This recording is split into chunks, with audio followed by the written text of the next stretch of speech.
Networking and marketing made simple is for you, the business owner who has a product, a service, or a message that you believe in. My name is Scott Aaron, and each week we'll take a behind-the-scenes look into the real-world marketing and networking tactics and strategies for getting what you have in front of you to a lot more people. Thanks for spending time with me, and now let's get started.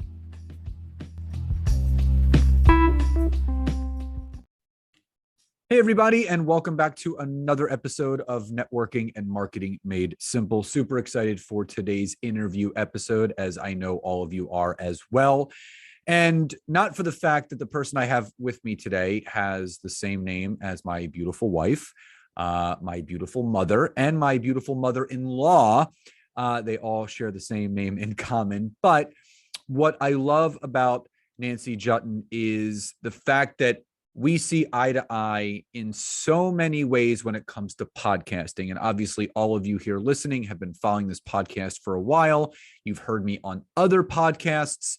And the way that the podcasting world has evolved is that, and Nancy will agree with me as we dive into this, is that there are some people out there, agencies, companies, individuals, that sadly do take advantage of the person wanting to be on podcasts, and they will charge a lot of money to get them on podcasts when there are ways to do it without making it a big expense. And there are free resources out there. There are people like Nancy who are guest experts at getting people on podcasts for nowhere near what you think the investment may be. And you will be on top podcasts. You will get more visibility and traction. And we wanted to kind of take this time to talk to you about that, not just the benefits of a podcast, but more so really looking at all the available resources that are out there for us and to us, because it's plentiful right now. And Nancy has such a great story that I don't want to go on any further because I want to turn the rest of the time to her. So Nancy, welcome to today's episode. Thanks, Scott. It's really great to be here with you. Well, the first thing I want to start with is everybody that comes on the show has a interesting story of how they got into what they're doing now. You know, when people hear that I teach LinkedIn, they're like, oh, so you must have been some sort of online marketer or social media. No, I was a personal trainer. And when people hear that you were a personal trainer and now that you're doing LinkedIn, there's always an interesting segue of how you got to what you're doing. So what did you stumble into that put you on the path that you're now on at being that go-to person that helps people become podcast guests on other podcasts? Great question.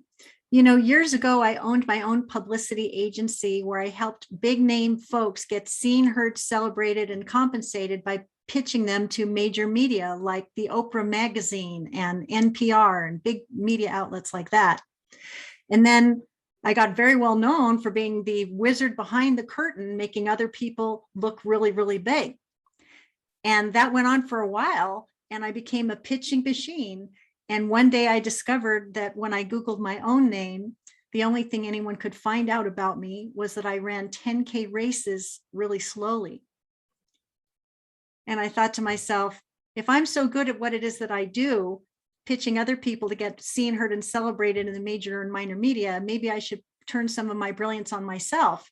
And so over a variety of situations, I started booking myself on every major media that I could find and got more than slightly famous for the Bye Bye Boring Bio workbook that I wrote 10 years ago, and for all the other work that I do helping people to get known and get paid. So here was the wrinkle.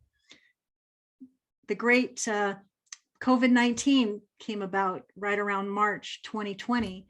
And as a speaker, expert, and author, I depended on live stages to get seen, heard, and celebrated, and they all went dark for good reason. I decided to double down on podcast guesting because that would allow me to share my message far and wide without leaving my house. And what could be more relevant in this very dynamic time that we are all navigating through?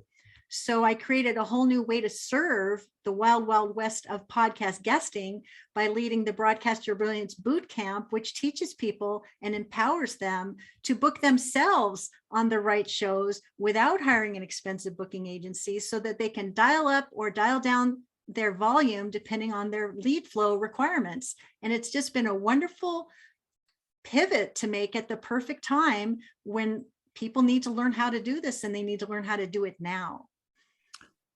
So going through what you went through in the pandemic, and, unfortunately it's still here, but, we're navigating through these uncertain times for a lot of people. What would you say was one of the greatest unexpected gifts that was given to you because of what the pandemic offered? Great question. I think one of the greatest things I realized is how much power was within my own control to make my magic happen, regardless of external circumstances. And I will share another story with you. My dad was an actor in Hollywood, pretty famous. If you saw him in the grocery store, you'd recognize him. But the thing about being an actor in Hollywood is you go on auditions and you don't get permission to make your money until the casting director says you're hired. So as a kid growing up in that kind of a situation is very disempowering. And I think I knew that I'm not going to wait for somebody to give me permission to make a living. So the beautiful thing about being sheltered in place, as many of us have chosen to be or are obliged to be, you can speak to your own community. You can borrow the audiences of other people who have Facebook groups and conferences they lead, and you can speak up on podcasts. And when you work all three legs of the stool and you're strategic about who you speak to so that you have an audience to message match, you can spread your message and your stories and your solutions to a much wider audience of people who can benefit from how you help. And if you have products, programs, and services that ease the pain, you can create a revenue rush for your products, programs, and services without leaving your house, without buying a plane ticket, without having to buy anybody coffee. And I think that that's incredibly relevant and timely, especially in the times that we have right now. So coming from a family where, your father being a well-known actor, and there's things that obviously come with that, do you recall any words of wisdom or advice that he gave you as you grew up that you were then able to take into all the things that you do now, not just when you're able to speak on stage, but the way that you then empower and encourage others? This might not be the answer you were expecting, but I think one of the things he taught me was live below your means so that you always have the choice of what you do and for whom you do it for. If you can have the choice of saying yes to things that are right for you. I think one of the things that people get into trouble around is they overinvest and they get highly leveraged, and they have a desperation that they bring to the work that they do because they are over leveraged and they don't have enough money to pay for whatever they've committed to. And so living well, but living within my means gives me a lot of choice. And I think another thing he used to say, and I know this is rather colorful, but he said, that's your FU factor. That's your factor. Like either you want to do it or you don't, but having the power to say no just because somebody is rubbing you the wrong way. Well, he was really good at that. I gotta say. The one thing that I've learned is being a recovering yes person. There's a lot of power in saying no. And, everyone worries, well, I don't want to hurt that other person's feelings, but whose feelings end up hurting in the end? And that's sometimes that person that just continues to say yes when they really want to say no, because creating that space and that availability for you again. And I don't want people to take that out of context, living below your means. You can correlate that any which way you want. For me, I correlate that to, not having to fill every waking moment of my day with things that I really don't want to do. You can live below those means of times, like the whole 9 to 5 notion. If you want to work 2 hours a day, work 2 hours a day. You don't have to say yes to those things that you don't want to say yes to. Now, I have a little follow-up to that too. and it's particularly relevant to podcast guesting, is that I see often, why don't we do a podcast swap? I'll be a guest on your show, you'll be a guest on my show. And yes, that's a really great idea, provided that there is an audience to message match. Sometimes I see people saying yes to swaps that aren't in their best interest because the host has a show that's not at all relevant to what it is they do and how they do it, and vice versa. They may be getting practice being on each other's programs, but that doesn't necessarily amplify the message in such a way that it can be monetized, most definitely. And so I think people need to be selective when they're doing podcast swaps. And I also think that there are some shows that are top 5 in marketing and management on iTunes, and that is not the same kind of show as one that just started yesterday and has 0 embedded listeners. I think we need to pay attention to where we spend our valuable time, so we're speaking up on the right platforms to make it most fruitful for everyone with as little wasted time as possible. I love that, because you don't want to waste any time, especially, it's something that we don't get back. Time is the most valuable commodity we have to offer people, but also to give to people. So there's a lot of people that listen to this podcast, and I've had people talk about podcasts before and the power of podcasting. But just like you said, there has to be, when you're doing podcast swapping, that there has to be a mutual exchange of energy, and everybody has different factors that go into who they're going to pod swap with or whatnot. How has the pivot that you have made, going from in-person speaking where you can be seen, known, heard, and that's the way that I like to do things as well. I love speaking in person. It's just, being around people just lights me up.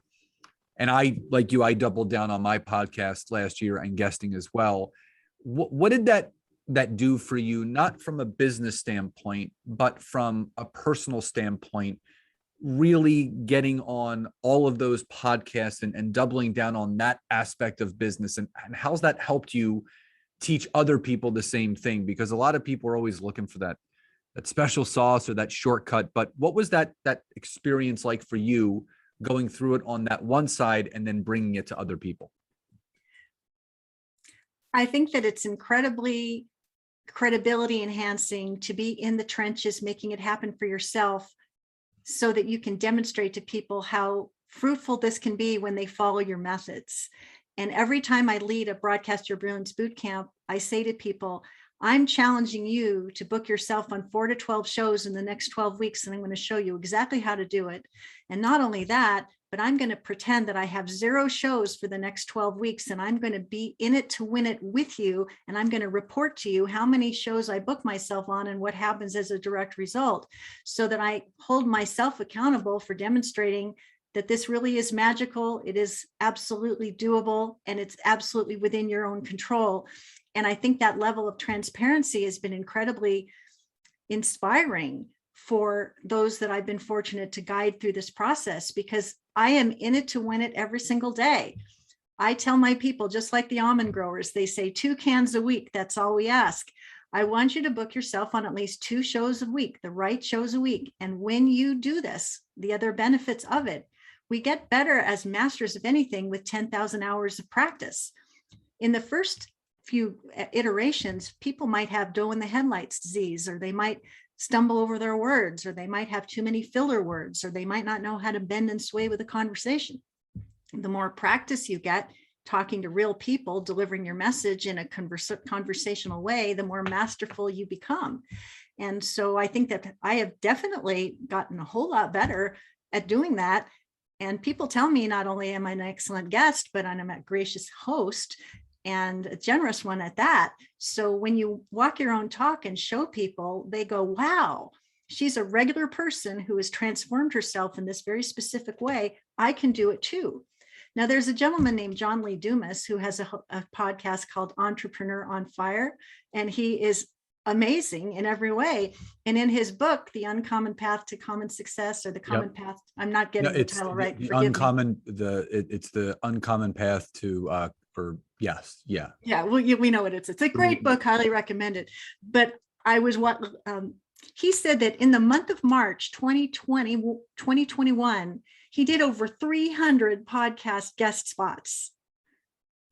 And if he can do 300 podcast guest spots with the kind of network that he has, everyone else can do 4 to 12 weeks and still manage to spin every other plate that they have in their business to create revenue and opportunity. And so I hope that I've answered your question, but I think what you focus on expands. And when you are a brilliant guest, and not only do you show up well as a guest, but you also merchandise the episode after the fact, there are uncommon advantages that unfold for you, because when you demonstrate what a great merchandiser of your host's show you are, other hosts notice that you are doing that, and they reach out and say, I listened to your episode. Not only that, but I loved how you merchandised it. You're exactly the kind of guest I'm looking to have contribute to my program. When can you come on? That happens to me all the time, because I'm not looking for a one-night stand. I'm looking for a long-term relationship that will have reverberations over time. And that's the way I train my clients to think as well. Love that. There's so much that I want to say. Well, first, it's the common path to uncommon success. Wonderful book. Nancy and I love John Lee Dumas, and he has a 7-figure producing podcast now, and that's what he teaches. The other thing I want to say is T.R. Vecker always states that every master was once a disaster. So to think that you're going to be a great podcast host and to think that you're going to be a great podcast guest from day one, you're wrong. I still, to this day, I've done close to 300 podcast episodes. I still have not listened to my first podcast episode after I produced it. I don't know what it sounds like. I don't know what came out of my mouth. I don't know how I did, but you get better over time. No one goes to the gym once and walks out looking like Arnold Schwarzenegger. You have to get your repetitions in every which way you can. And Nancy just relaunched her podcast, and we were listening back to it, and I was giving her some honest feedback and critique, because she tends to use some filler words or noises sometimes, which is very common. And I was just giving her some techniques and strategies of what she could do to make that not happen, whether it's slowing down your tone, thinking not too much about what you say, but really just thinking about how you want to present it. And it just takes time. The other thing I'll say is that I doubled down on guesting on podcasts when the pandemic hit. And this is something that you and I spoke about offline. And I went on about 90 different podcasts in a 6-month period. And it did wonders for me, because it wasn't just me going onto that person's podcast and getting introduced to their network. And I got business from it, hands down. It was the relationship aspect. It was how I was able to connect with that person through the podcast, but how the relationships have continued after that. And you get friendships from that. And then you're building that know, like, and trust with that podcast host. And if something comes up that's in your zone of genius, guess who they're going to recommend? You. So there is so much power, not just in being a podcast host, but being a podcast guest. So I want to dive into that really quickly. So we talked about how there's podcast swaps, and that's a podcast host and a podcast host doing each other's shows. But then there's just podcast guesting. So a lot of people think that they need to have a podcast to be a guest on a podcast, and that couldn't be further from the truth. There's a lot of people, and this is, we coach our people to start out as a podcast guest so you can learn how to be a podcast host. So what are some tips, without obviously giving everything away, but what are some basic things that someone can do that is really interested in getting themselves out there in the podcasting world to be a guest, to really start showing up in other people's feeds? Or what's the right way to reach out to people? Because you and I both know, you and I both get pitched all the time for our shows, and there's good pitches and there's bad pitches. So if someone doesn't have a service helping them, what's a simple way or some things people can do to get started? Excellent question. I'm going to start with one that's probably not expected, which is this one. Believe and behave as if the most important host is going to call you tomorrow. because when you believe and behave as if the most important host is going to call you tomorrow, you get your act together today so that you can respond and rise up to that opportunity. That means you want to have a professional quality microphone at your desk. That means you want to have a decent background behind you. That means that you want to have decent lighting so you look good just in case video is a part of the equation. Number two, you should have clarity around what it is that you want to talk about and why the host would want to talk to you about it. The very exercise of creating a media one sheet that showcases on one sheet of paper what your host friendly bio is, what your 3 hot topics are, what your social media links are, and how they can book you is going to demonstrate that you are ready to go. If you happen to have some media logos of important media that you've been seen, heard, and celebrated on, go ahead and include those icons on your media one sheet, because visually it showcases that you've got it going on. If you don't have those media logos, maybe you have meeting planners or other hosts that have said, you were the greatest guest since sliced bread, and here's what was special about what you brought to the program. That lets a host know that you are media ready, media savvy, and ready to go to the show. And if, oh, by the way, if you want a free media template that will help you prepare that, you can simply go to mediaonesheetnow.com and download it as my gift to you so you can be media savvy before you go. Now, this whole idea of showing up, there are actually sites on Facebook that are matchmaking sites that bring hosts and guests together. And one of my favorite ones is the podcast guest collaboration site. It's on Facebook, it's free to join, and there are over 20,000 hosts and guests that are looking to make a match. And so what I always say to my clients is lurk, learn, and jump. And what I mean by that is someone will say, I'm looking for a guest who can talk about yada, yada, whatever. It's a 20-minute show. Here's my show link. What you will notice is that there will be 54 people or more that are going to say, pick me, pick me, pick me, which says absolutely nothing. If you want them to pick you, why not say, hey, Scott, I listened to your podcast that has 300 episodes and 69 5-star reviews. Congratulations. I really liked the episode number 45 where you talked to so-and-so about this particular thing. And that's why I think I have something to add to that conversation. Just by saying, I know you're a person of influence. You've got multiple podcasts and lots of reviews and a topic that I was interested in enough to listen all the way through. And maybe I even posted a 5-star review to let you know that I really was paying attention. I think I'm going to have a whole lot more likelihood of you saying, wow, thanks a lot. Let's see what you've got to say, versus 45 people saying, pick me, pick me, pick me. So we can unpack that if you like, but go to Podcast Guest Collaboration on Facebook, join for free, lurk, learn, and leap. And you will find that if you follow this approach, you will stand apart and get booked far more readily than if you are in the camp that says, pick me, and saying nothing at all. Yeah, I'll put the link to that Facebook group in the description along with the one-pager link so people can kind of go check that out. Now, my next question is, every person has someone that they look up to or as a muse. So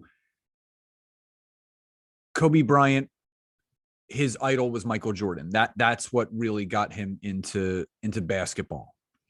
And the same thing can be said about certain hockey players who looked up to Wayne Gretzky, and that's what made them want to play hockey. Or, LeBron James looked up to Michael Jordan as well. So you see this common theme of, having an idol. What was the podcast, or who was the podcast host for you that really inspired you to do what you're doing today? The podcast that I was most excited about was David Newman's show called The Speaking Show. And it is the top 5 marketing and media podcast on iTunes. And I loved his acerbic approach. I loved everything about it. I loved there was so much about it that I loved. And this is a point I like to make to my clients. There's picking the low-hanging fruit by going to the podcast matchmaking sites and seeing what kind of placements you can earn just by being a really great human being that's making a really wonderful pitch. But then there's the aspirational reaches that you make to the hosts that you truly admire, and you have to find a way to capture their attention. And sometimes that requires getting the butterflies to fly in formation so that you can see it through, follow it through, and make it happen. So in this particular case, I knew I wanted to be a guest on his show. I think I wanted to have him as a guest on mine first, but that's the bottom line. Is I listened to the show. I posted a 5-star review to the show. I found out he had a Facebook group on thought leadership that I joined. And then I started paying attention to the quality of the conversation and finding a way to insert my own point of view so that I could gather his attention. And then when I felt like I had enough of a rapport with him, I actually reached out and asked if I could send him a copy of my Bye Bye Boring Bio book as a resource that could potentially be of service to his clients. And he said, yes, he'd be happy to receive it. And I was just building this relationship because it was aspirational. So then nothing was happening, and I was sort of disappointed by that. And I actually was interviewed by someone else. And when the conversation was over and the mic went silent, the guy said, this was a great interview. What can I do for you further? Is there something I could do to support your success? And I said, I'd really like to be introduced to David Newman. I just know that if I got a warm introduction, I could make some magic happen. He says, I know David, I'll introduce you. So he did, and I jumped on it. And then you know what happened? It was like absolutely nothing.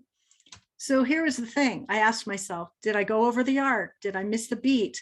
Did I overdo it? Did I underdo it? Did I make some misstep that I needed to recover from? And I satisfied myself that no, I didn't. I think my pitch got lost in cyberspace.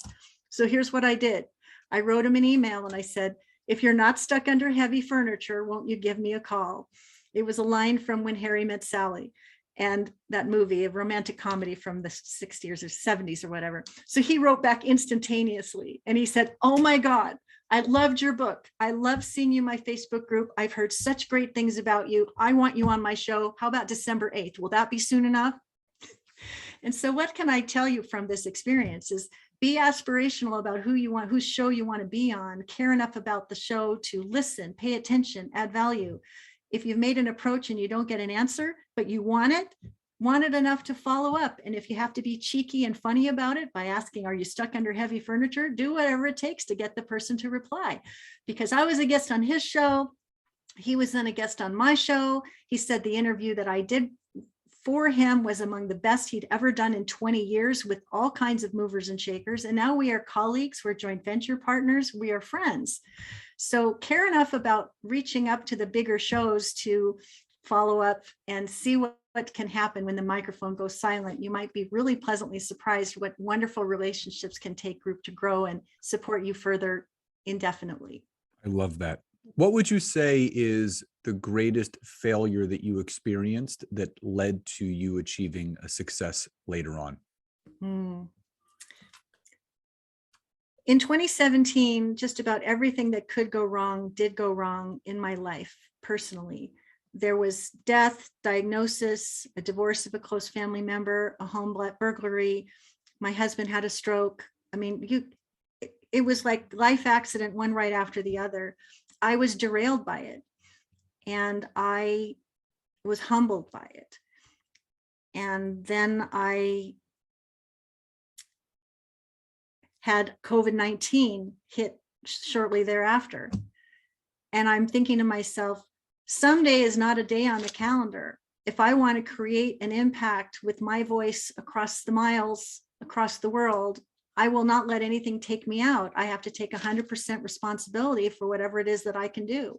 So what's beautiful about the unfortunate circumstances that I found myself in that were clearly beyond my control is that I just realized that I'm healthy, I'm talented, I have a voice, I can use it, and I don't have to be limited by external circumstances. If you fall down, you get up and you do what you're here to do.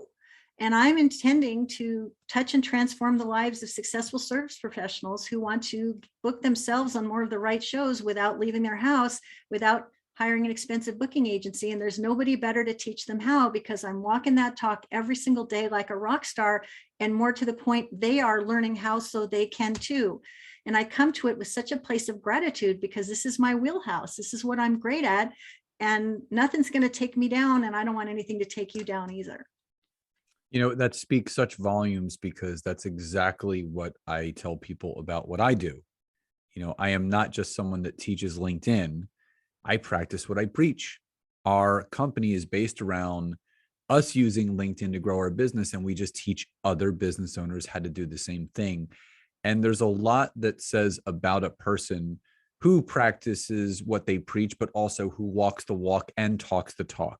This is something that you're not just teaching. It's not something that I'm just teaching. We are doing as we teach, which I think makes us special in that respect, that there's a lot of people that maybe just be teaching it, but they're not doing it anymore. And I love being embedded in the game still. I don't like sitting on the sidelines. I like being out there playing with everybody else, because I'm growing and learning and doing things with it, just like all my clients. And that's something really special to experience with them.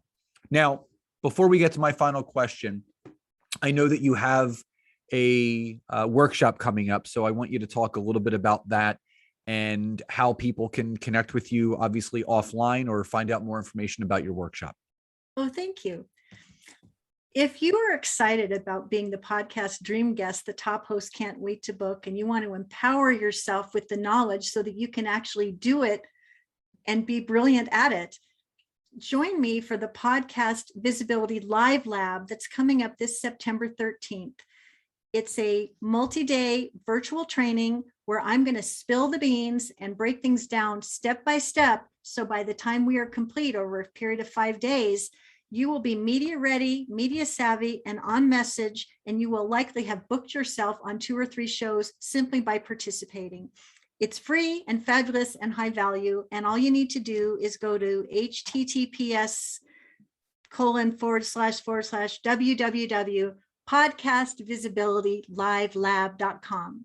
Run and don't walk, sign up, and you will get so much value that you're going to be really blessed by the empowerment that comes your way as a result of participating. And then if you are listening to this outside of the date range that we're talking about, just join my Facebook group. It's getknowngetpaid.com/group. And that's the Raise Your Voice, Make Your Impact Facebook group, where all the training will happen live and by Zoom.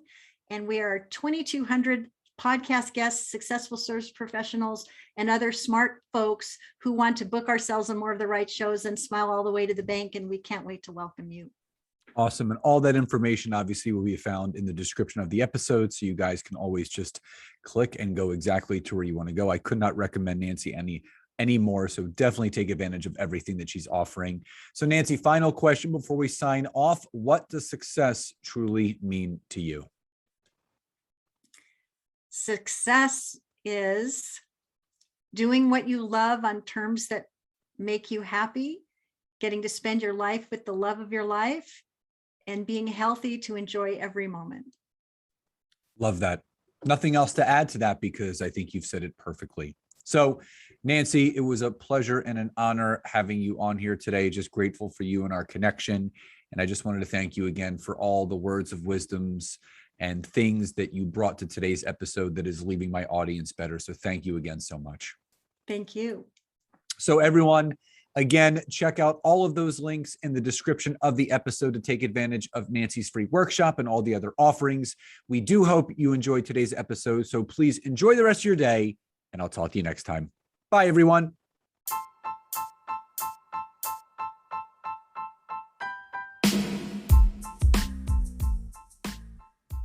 Thank you so much again for checking out today's episode. And if you are listening through iTunes, Spotify, wherever you are, please leave me a rating and review. Let me know what you loved, what you would like to see improved, or ideas you have for future episodes. And if you are interested in taking your business to the next level, don't hesitate to go to my website, www.scottaaron.net, where you can schedule a free discovery call with me, where I can learn more about you, your business, what you're struggling with and how we can work together. And don't forget to check out my wife, Nancy, and mine, our free community on Facebook called LinkedIn Leads for Life. We would love to see you in there. Have a great rest of your day. And thank you everyone for your support. Grateful for each and every one of you.